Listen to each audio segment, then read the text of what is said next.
আসসালামু আলাইকুম। কিছু থেকে কিছু শিখি পেজে আপনাদেরকে স্বাগতম। আমি আজকে আপনাদের মাঝে নতুন একটা ডিভাইস, যেটা আগে আপনাদেরকে দেখাইছি কীভাবে ইউজার অ্যাড করতে হয়, সেই ডিভাইসটা ম্যাগনেটিক ডোর কীভাবে কানেকশন করবেন এটা আজকে দেখিয়ে দেবো। আসেন, এটার জন্য লাগতেছে আমাদের একটা ডিভাইস, যে কোনো ডিভাইস হলে চলবে। যেহেতু ডেস্ক আপডেট হয়েছে, এই জন্য আমরা একটা ডিজিটাল ডিভাইস নিয়েছি, সাথে সাথে ম্যাগনেটিক ডোর লক আছে, আর এটার জন্য একটা এক্সিট বাটন আছে, টাচ এক্সিট বাটন। এই তো আসেন, আমরা ডিভাইসটাকে পাওয়ার দিয়ে নিয়েছি। ডিভাইসটা অলরেডি পাওয়ার দেওয়া আছে। এই হচ্ছে আমার লকের একটা কানেকশন আছে, প্লাস মাইনাস। তো আমি আলাদা করে একটা অ্যাডাপ্টার এখানে নিয়ে নিয়েছি, এই যে দেখতে পারতেছেন।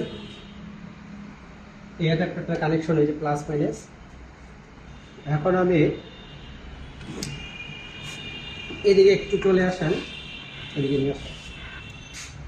এই যে দেখতে পারতেছেন, এই পাশেই কিন্তু কানেকশনগুলি দেখানো আছে, যে এনসি, এই যে NC1 কমন বাটন, হ্যাঁ, GND। তো এখন দেখাচ্ছি, দেখেন।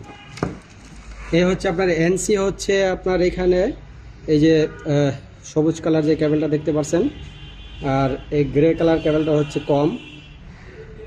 আর এই পাশে বাটন হচ্ছে আপনার ব্লু কালার, আর GND হচ্ছে কালো কালার। তো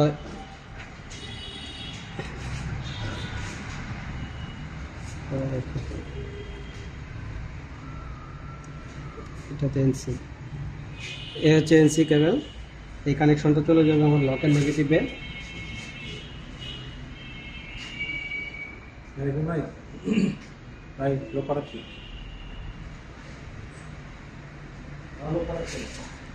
আর এ হচ্ছে কম, এই কমটা চলে যাবে অ্যাডাপ্টারের নেগেটিভে। এই যে অ্যাডাপ্টারের নেগেটিভ।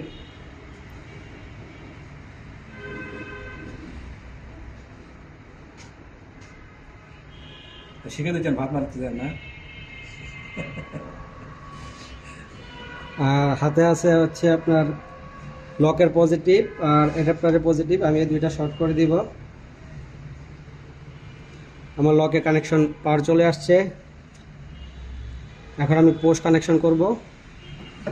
পুশের দুইটা কেবল আমি অলরেডি কানেকশন করে ফেলছি, শুধু পোস্ট বাটনের দুইটা কেবল। এই পাশ থেকে আমি বাটনের কেবল দেখাইছি আপনাদেরকে, ব্লু আর সাদা। আর পোস্টটা এখন পাওয়ার দেবো, যেহেতু এটা নন টাচ একটা এক্সিট বাটন, এটাকে এখন পাওয়ার দিয়ে দিব। তো